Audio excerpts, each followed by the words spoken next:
Hello friends, अभी इसके पहले हमने क्वेश्चन जो देखा था उसी का सॉल्यूशन करते हैं हम लोग। ठीक है, तो आप जानते हो कि क्वेश्चन में जो दिया था कि टेस्ट चार्ज कितना था,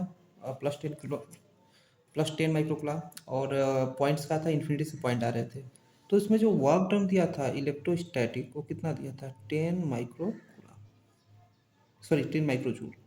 अगर टेस्ट चार्ज को डबल कर दिया जाए और फिर उसके बाद लेकर आ जाए तो वर्क डन बाई इलेक्ट्रोस्टैटिक या इलेक्ट्रिक फील्ड और अगेंस्ट इलेक्ट्रिक फील्ड या अगेंस्ट इलेक्ट्रोस्टैटिक फोर्स या बाई एक्सटर्नल फोर्स बोल सकते हो, तो कैसे कितना होगा उसको देखना है। तो सिंपल सा आप देखो, आप जानते हो पोटेंशियल इक्वल टू क्या होता है? पहले जो गिवन है उसको देखो। तो इलेक्ट्रोस्टैटिक के कारण कितना दिया? 10 कूलम। तो पोटेंशियल इक्वल टू होता है work done upon test charge. लेकिन वर्क डन कौन सा है? तो स्टैंडर्ड होता है इन्फिनिटी से पॉइंट पी, और एक्सटर्नल है, या हम लोग बोल सकते हो अगेंस्ट इलेक्ट्रोस्टैटिक फोर्स, तो यहाँ प्लस रहेंगे। लेकिन यहाँ पे इलेक्ट्रोस्टैटिक जो दिया है 10, तो अगर इलेक्ट्रोस्टैटिक यहाँ रखोगे और जो आपका पॉइंट है इन्फिनिटी से पॉइंट पी लेके आओगे तो यहाँ माइनस रखना पड़ेगा। ठीक है, सिंपल सही बात है। तो उसके अकॉर्डिंग हम लोग चलते हैं। ठीक है, तो इलेक्ट्रोस्टैटिक कितना दिया है? तो 10, -10 हो जाएगा, माइक्रो यानी 10 पावर -6। और यहाँ पे चार्ज कितना दिया है? तो 10 × 10 पावर -6। ये कैंसिल हो गया, ये भी कैंसिल हो गया, तो इक्वल टू हो जाएगा -1 वोल्ट। ठीक है, यानी कि आपका जो चार्ज है, सोर्स चार्ज है, उस सोर्स चार्ज के कारण यहाँ पे किसी पॉइंट पे -1 वोल्ट है। ठीक, इसका मतलब क्या हुआ कि ये निगेटिव रहा होगा। ठीक है, निगेटिव सोर्स चार्ज निगेटिव रहा होगा। और दूसरी चीज़, किसी भी पॉइंट पे जब हम पोटेंशियल निकालते हैं, जो पोटेंशियल होता है, ये सब पॉइंट्स नोट किया करो, छोटा छोटा पॉइंट्स।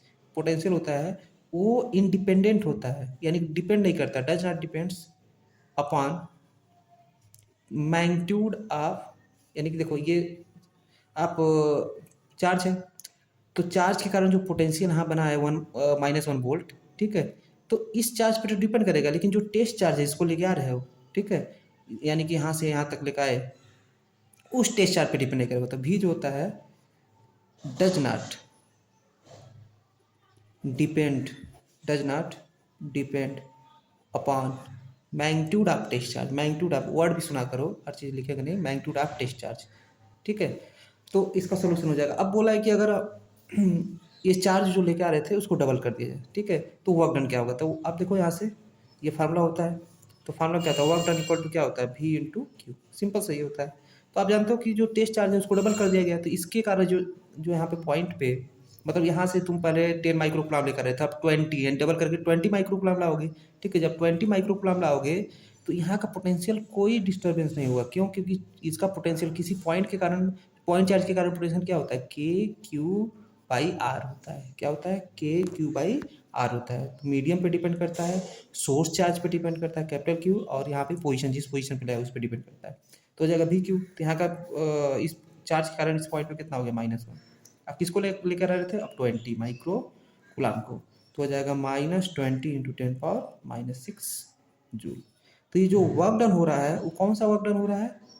ये जो वर्क डन हुआ है यहाँ पे, वो कौन सा वर्क डन हुआ है? तो ये एक्सटर्नल वाला हुआ है। ठीक है, क्यों एक्सटर्नल? क्योंकि स्टैंडर्ड डेफिनेशन यही होता है। ठीक है, इन्फिनिटी से लेके आओ और फोर्स वो रखो। ठीक है, और अब हमको निकालना था work done due to electrostatic. तो इलेक्ट्रोस्टैटिक क्या होता है सर? आप यहाँ माइनस लगाओगे तो वर्क एक्सटर्नल हो जाएगा। तो एक्सटर्नल पता ही है, तो यहाँ पे दोनों तरफ माइनस माइनस मल्टीप्लाई कर दें तो हो जाएगा W electrostatic equal to -W external. तो हो जाएगा आपको माइनस माइनस करके प्लस हो जाएगा, तो 20 × 10 पावर -6। ठीक है, अब देख रहे हो आप कि जो अगर सोर्स चार्ज हमारा निगेटिव है, तो निगेटिव सोर्स के चारों तरफ क्या होता है? निगेटिव वोल्टेज होता है। ठीक है, वोल्टेज निगेटिव होता है, और इसके इन्फिनिटी डिस्टेंस पे पोटेंशियल कितना होता है? 0 होता है। तो तुम इसके इन्फिनिटी से तुम किसी पॉइंट पे आ रहे हो, यानी कि चार्ज की तरफ आ रहे हो, तो पोटेंशियल धीरे धीरे बढ़ेगा। ठीक है, तो किसी पॉइंट पे जैसे यहाँ से आ रहे थे तो यहाँ पे -1 वोल्ट हो गया। ठीक है, तो तुम इन द डायरेक्शन आप इसमें आ रहे हो, तुम इन द डायरेक्शन आप, इतना डिटेल में जानो, सिंपल से समझो। ठीक है, कि आपका वोल्टेज कैलकुलेट किया गया यहाँ पे -1 वोल्ट। ठीक है, और फिर उसका वर्क डन निकाल दिया गया। और वर्क डन कौन सा निकालेंगे हम लोग? एक्सटर्नल, जो डेफिनेशन हम लोग स्टैंडर्ड पढ़े हैं, डेफिनेशन किसके बारे? एक्सटर्नल के लिए पढ़े हैं। और एक्सटर्नल का जो फार्मूला होता है वो इलेक्ट्रोस्टैटिक जस्ट अपोजिट होता है। तो आप यहाँ पे देख सकते हो। ठीक है, तो ये फाइनल आंसर हो जाएगा, जो कि यहाँ पे देखो हमने मैंने सॉल्व किया है कि आप जानते हो एक्सटर्नल जो होता है इन्फिनिटी से पी तक, और यही किसके वो होता है माइनस इलेक्ट्रोस्टैटिक इन्फिनिटी से पी तक होता है। ठीक है, अब यहाँ पे देखो v इक्वल टू क्या होता है W/Q। तो यहाँ पे कितना दिया वर्क डन आपको 10 माइक्रोकुलाम दिया है और 10 माइक्रोकुलाम दिया है। ठीक है, तो यहाँ पे हम लोग कौन सा रखेंगे, अगर तुम एक्सटर्नल रख रहे हो, ठीक है, एक्सटर्नल वाला रख रहे हो जो मेन डेफिनेशन होता है, तो यहाँ पे क्या करना पड़ेगा सर माइनस, क्योंकि इलेक्ट्रोस्टैटिक वाला क्या दिया प्लस दिया है, तो एक्सटर्नल क्या हो जाएगा माइनस, तो यहाँ -1 वोल्ट हो जाएगा। फिर उसके बाद वर्क डन बाई एक्सटर्नल निकालना है। ठीक है, कितना हो जाएगा सर यहाँ पे -20 माइक्रोकुलाम, और इलेक्ट्रोस्टैटिक क्या हो जाएगा +20 माइक्रोकुलाम। ठीक है, तो फाइनल आंसर हो जाएगा। एक और क्वेश्चन था जो हम लोग देख रहे थे, ये वाला क्वेश्चन था, इसको भी आप आई होप सॉल्व किए होंगे आप लोग। A charge 3 microcoulomb is release at rest from a point P where electric potential is 20 volt, then its kinetic energy when it is reaches to infinity। ठीक है, तो आप देखो वर्क डन, आप क्लास 11 पढ़े हो कि वर्क डन इक्वल टू क्या होता है sir, work done equal to minus del U होता है, अगर असली यहाँ पे है तो ये असली फार्मूला होते हैं। ठीक है, अगर कंजर्वेटिव फोर्स है तो, और वर्क डन इक्वल टू क्या होता है चेंज इन काइनेटिक एनर्जी होता है, दोनों होता है। और आप काइनेटिक एनर्जी क्या होता है स्केलर क्वांटिटी है यहाँ पे, मतलब फ्रेम ऑफ रेफरेंस पे डिपेंड नहीं करेगा, तो सिंपली हमने यहाँ पे work done equal to change in kinetic energy कर दिया, क्योंकि change in potential energy change in kinetic energy दोनों बराबर ही होगा, मतलब law of conservation of energy के अकॉर्डिंग देखा जाए तो यहाँ पे हमने क्या किया सॉल्व करने की कोशिश किया, तो work done equal to change in kinetic energy, final one ऐसे इनिशियल हो गया, और ये रेस्ट स्टार्ट कर रहा है, तो इसलिए इनिशियल को यहाँ पे जीरो पुट कर दिया। तो ये जैसे जीरो पुट होगा तो फाइनल काइनेटिक यानी कि work done due to electrostatic क्या हो जाएगा सर फाइनल काइनेटिक एनर्जी होगा। ठीक है, अब यहाँ पे आप ये जानो कि वर्क डन क्या होता है sir, work done equal to charge into potential भी होता है। ठीक है, और ये वर्क डन यहाँ से देखो ये काइनेटिक एनर्जी के कारण भी हो रहा है, तो दोनों को इस इक्वेशन से और इस इक्वेशन को इक्वेट कर दिया गया। ठीक है, तो क्या हो जाएगा काइनेटिक इक्वल टू के इंटू वी। तो यहाँ पे चार्ज की वैल्यू बात करें तो चार्ज कितना 3 माइक्रोकुलाम है, और वोल्ट कितना है सर 20 है, दोनों को वैल्यू पुट करके सॉल्व कर दिया गया है। तो फाइनली कितना हो गया 6 × 10⁻⁵ जूल हो गया है। अगर आपको थोड़ा सा कन्फ्यूजन भी हो रहा है तो इसको आप देख सकते हो, देखो क्या दिया है एक चार्ज दिया है जो कि एक टेस्ट चार्ज है, इसको रिलीज किया जा रहा है फ्रॉम रेस्ट, मतलब ऐसा बोल सकते हैं कि यहाँ पे एक सोर्स चार्ज है, इससे एक डिस्टेंस पे एक टेस्ट चार्ज है 3 माइक्रोकुलाम जो कि रुका हुआ है। ठीक है, यानी कि यहाँ की वेलोसिटी 0 है। फिर उसके बाद यहाँ का वोल्टेज कितना दिया 20 वोल्ट। आप यहीं से क्वेश्चन समझ सकते हो कि ये सोर्स चार्ज है, इसके कारण यहाँ पे प्लस वोल्टेज है, यानी कि प्लस वोल्टेज होने का मतलब क्या होगा कि इसके जो यहाँ पे जो चार्जेस होगा प्लस वोल्ट होगा ना, यहाँ पे जो सोर्स चार्ज है वो पॉजिटिव है, इससे बोल सकते हैं। मतलब कि अगर हमें प्लस पहले बोल दिया था लेकिन नहीं बोलना चाहिए था, यहाँ +20 वोल्ट है, तो इसका मतलब क्या होगा यहाँ पे आपका जो चार्ज है वो सोर्स चार्ज पॉजिटिव है। अब यहाँ पे देखो दोनों के बीच में क्या होगा सर रिपल्सन होगा, तो यहाँ पे इलेक्ट्रोस्टैटिक फोर्स क्या इधर लगेगा। ठीक है, और यहाँ पे जो एक्सटर्नल फोर्स होगा इस साइड लगेगा। ठीक है, अभी कहानी क्या है यहाँ पे देखो, ये बोल रहा है कि जो चार्ज है 3 माइक्रोकुलाम उसको पी पॉइंट से इन्फिनिटी पे ले जा रहे हैं। ठीक है, इन्फिनिटी पे ले जा रहे हैं, तो यहाँ पे पोटेंशियल एनर्जी काइनेटिक एनर्जी कितना होगा, तो हम पी से इन्फिनिटी तरफ ले जा रहे हैं, यानी कि किधर की तरफ in the direction of electrostatic force, in the direction of electrostatic force ले जा रहे हैं। ठीक है, तो यहाँ पे देखो in the direction of electrostatic P से इन्फिनिटी तक ले जा रहे हैं। ठीक है सर, तो ये हो जाएगा क्यू इंटू वी, इसमें कोई ऐसा प्रॉब्लम नहीं होगा। अब साइन का मतलब साइन जो है आप सोच रहे होगे साइन क्यों ऐसा नहीं रखे हैं प्लस माइनस, क्योंकि काइनेटिक एनर्जी हमेशा पॉजिटिव होता है। ठीक है, तो काइनेटिक एनर्जी हमेशा पॉजिटिव होता है, जिसके कारण आप इसको साइन से आप कंपेयर नहीं करेंगे, सिंपली आपको यहाँ पे वैल्यू पुट करके सॉल्व कर दिया गया है। ठीक है, नेक्स्ट बात करते हैं सर, अगला टॉपिक जो है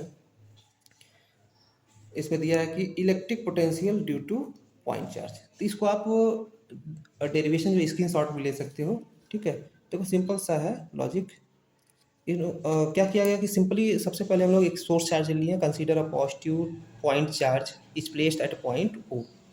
ठीक है, and consider a test charge Q naught is placed at point A at a distance x from the point O। Simple सा ये डायग्राम आपको डेरिवेशन में कभी भी सबसे पहले कंसीडर वाला काम कर लेना है, फिर उसका डेरिवेशन के लिए आपको फिगर कर लेना है, ठीक है। अब दोनों पॉजिटिव स्टैंडर्ड के लिए, स्टैंडर्ड डेफिनेशन बनाने के लिए हम लोग पॉजिटिव पॉजिटिव कंसीडर कर लेते हैं। नाउ द फोर्स एफ, अब इस पर क्या होगा, इसके कारण फोर्स लगेगा x away from the charge Q, यानी कि अपने से दूर एक रिपल्सन फोर्स लगाएगा, ठीक है। Then the small work done in moving from point, अब हम क्या करेंगे, एक्सटर्नल एक फोर्स लगाएंगे, तो जब इसके जस्ट अपोजिट फोर्स लगाओगे, ठीक है, तो वहाँ वर्क डन होगा जो ए से बी तक लाने को कोशिश किया जा रहा है। तो अगर एक छोटा सा ये पूरा डिस्टेंस यहाँ से तक डी एक्स है, ठीक है, ये एक्स है, तो हम क्या कर रहे हैं, इस रिपल्सिव फोर्स के जस्ट अगेंस्ट ए से बी तक लाने में एक फोर्स लगा रहे हैं। कौन सा फोर्स, एक्सटर्नल फोर्स, तो उसके कारण वर्क डन कितना होगा, डी डब्ल्यू। तो डी डब्ल्यू इक्वल टू क्या हो जाएगा, एफ इंटू डी एक्स। अब इन दोनों के बीच में एंगल कितना है, देखो फोर्स जो है, जितना फोर्स इलेक्ट्रोस्टैटिक लगेगा उतना ही फोर्स एक्सटर्नल लगेगा, इसलिए तो उसमें कोई असलेशन नहीं होता है, कोई काइनेटिक एनर्जी नहीं आती है, कोई वेलोसिटी, मतलब बोल सकते हैं कि change in kinetic energy zero रहता है, ठीक है, change in kinetic energy zero होता है। तो आप यहाँ पे फोर्स और डिस्प्लेसमेंट, फोर्स इधर लग रहा है, डिस्प्लेसमेंट इधर लग रहा है, तो फोर्स इंटू डिस्प्लेसमेंट के बीच में एंगल कितना 180 हो जाएगा, ठीक है सर। तो एफ डॉट डी एक्स कर दिया गया, तो एफ डी एक्स कॉस 180, और यहाँ पे हो जाए कॉस 180 वैल्यू माइनस होता है, तो D W equal to minus F D X हो गया, ठीक है सर। अब यहाँ पे देखो टोटल वर्क डन कितना होगा, तो हम इतना डिस्टेंस लाने में, डी एक्स डिस्टेंस लाने में इतना वर्क डन कर रहा है, तो टोटल डिस्टेंस लाने में मतलब कि हम इन्फिनिटी से अगर हम लोग बात करें, इतना डिस्टेंस पूरे लीनियर पाथ पे, ये पाथ जो है, इतना डिस्टेंस लाने में इतना वर्क डन हो रहा है, तो इन्फिनिटी से लेकर आए, किसी एक पॉइंट पी तक लेकर आए, ठीक है, तो कितना होगा, उसके लिए हम लोग क्या क्या करेंगे सर, तो इस पूरे को इंटीग्रेट कर देंगे, पूरे पाथ को इंटीग्रेट करेंगे, कहाँ से कहाँ करेंगे, इन्फिनिटी से लेकर और कहाँ तक लाएंगे सर, आर डिस्टेंस तक लाएंगे, यानी कि सोर्स चार्ज से पहले इन्फिनिटी था, फिर उसका सोर्स चार्ज से पॉइंट पी आर पे लेके आ रहे हैं, ठीक है। तो इंटीग्रेशन कर रहे हैं, तो यहाँ पे एफ की वैल्यू देखो, फोर्स इक्वल टू क्या होता है, के, ये पूरा के की वैल्यू है, K Q one Q two by R square, ठीक है। तो यहाँ पे फोर्स की वैल्यू हम लिख दे रहे हैं, फोर्स की वैल्यू हो जाएगा के कैपिटल क्यू स्मॉल क्यू, और दोनों के बीच का डिस्टेंस अभी कितना लग रहा है, एक्स स्क्वायर लग रहा था, अभी एक्स लग रहा था ना सर, यहाँ पे इन दोनों जहाँ पे प्लेस किया गया, तो उस कंडीशन में रख दे रहे हैं यहाँ पे, तो के, ये पूरा के हो जाएगा, Q one Q two, X square हो जाएगा, डी एक्स हो जाएगा, यहाँ माइनस रख दिया गया है। फिर उसके बाद इसको इंटीग्रेट किएगा इन्फिनिटी से आर तक, तो 1/x² का इंटीग्रेशन क्या होता है, तो के क्यू क्यू बाहर है, 1/x² का इंटीग्रेशन आप जानती हो क्या होता है सर, तो 1/x² को लिख सकते हो एक्स पावर माइनस टू, ठीक है। और इसका इंटीग्रेशन क्या हो जाएगा, तो आप जानते हो क्या होता है सर, एक पावर बढ़ जाता है अपान वही पावर नीचे भी लिख देते हैं, ठीक है। तो फाइनली जो होगा, इस तरह कर दें, 1/x² को लिख सकते हो एक्स पावर माइनस टू, और इसका इंटीग्रेशन करोगे तो हो जाएगा x power minus two plus one हो जाएगा, जो ऊपर रखे हो वही नीचे आ जाएगा, ठीक है। तो हो जाएगा एक्स पावर -1 यानी कि -1/x, तो ये फाइनली बनेगा -1/x, ये वाला माइनस, और जो इस अभी देखें इसमें माइनस, ठीक है, दोनों माइनस माइनस क्या हो जाएगा, प्लस हो जाएगा। तो ये अब क्या करते हैं सर, एक बार अपर लिमिट रखेंगे एक्स जगह, फिर उसका लोअर लिमिट रखेंगे, तो अपर लिमिट रखोगे तो क्या हो जाएगा 1/r, और जब लोअर लिमिट रखेंगे तो -1/इन्फिनिटी, 1/इन्फिनिटी कितना होता है सर, जीरो, तो फाइनली हो जाएगा W equal to K Q capital Q upon R, ठीक है। अब बताओ फार्मूला, मेन फार्मूला क्या होता है सर, पोटेंशियल इक्वल क्या होता है, मैं वर्क डन अपॉन चार्ज, कितना वर्क डन हो गया, इतना वर्क डन हुआ जो हम लोग यहाँ निकाले हैं, और चार्ज, जिस चार्ज को लेके आते हैं, तो इसको वैल्यू पुट करिए, स्मॉल क्यू कैंसिल कर दिया गया, तो फाइनली हो जाएगा we equal to K Q by are, ठीक है। इसका स्क्रीनशॉट भी ले सकते हो, ठीक है, और चाहे तो आप नोट भी कर सकते हो इसको पॉज करके। चलिए सर, एक मोस्ट इंपॉर्टेंट 1 मार्क्स का क्वेश्चन पूछता है, draw the graph between potential and position vector of test charge, या बोल सकते हो draw the graph electric field intensity versus position vector of test charge, ठीक है। तो आप देखो variation of V with R for a point charge, जो भी बात कर रहे हैं हम लोग पॉइंट चार्ज की बात कर रहे हैं, यानी कि कोई एक पॉइंट चार्ज है, उसके कारण आर डिस्टेंस पे कोई स्मॉल क्यू चार्ज है, तो इसके कारण यहाँ पे पोटेंशियल कितना होगा, ठीक है।